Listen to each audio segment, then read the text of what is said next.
Hvala gospodine potpredsjedniče. Ja ću vrlo kratko. Medijima sam rekao da ne želim do te pravosnažne presude i žalbe da komentarišem, ali vrlo ću kratko reći, očigledno je da se radilo o meni.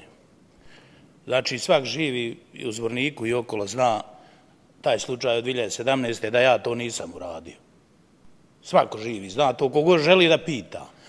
Međutim, Slavko Savić sudija je rekao da je on mene čekao 20 godina i eto, dočepao je priliku da me presudi i to, pazite, 10 mjeseci za nešto što nisam uradio. Pa evo, hipotetički, čak i da sam to uradio, pazite, niko od medija, čereče me 60 dana, niko od medija ne kaže da se radi o provjerenom narkodileru koji je deportovan iz Njemačke 7,5 godina osuđen. Niko. Ja nisam htio da kažem momka koji ga je izveo i odveo i šta je se tu desilo, ja ne znam, nisam bio tu zaista. Ali nisam htio da kažem. I ni danas neću da kažem. Samo sam ustao zbog prvostepene presude. Ajde, pazite, malo čovjeku da me 10 mjeseci nevinog osudi. Nego uložim žalbu za pretvaranje po zakonu, znači.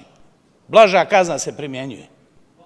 On kaže, neće poslužiti svrsi ako ja ne završim u zatvoru.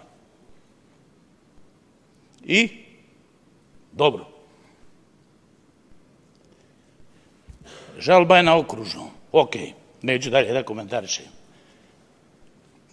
Ali sistem koji smo napravili, katastrofa. Sad ću samo minutom ćutnje da ožalim sebe kao borca i čovjeka, jer sam učestvovao u pravljenju ovakvog nakaradnog sistema.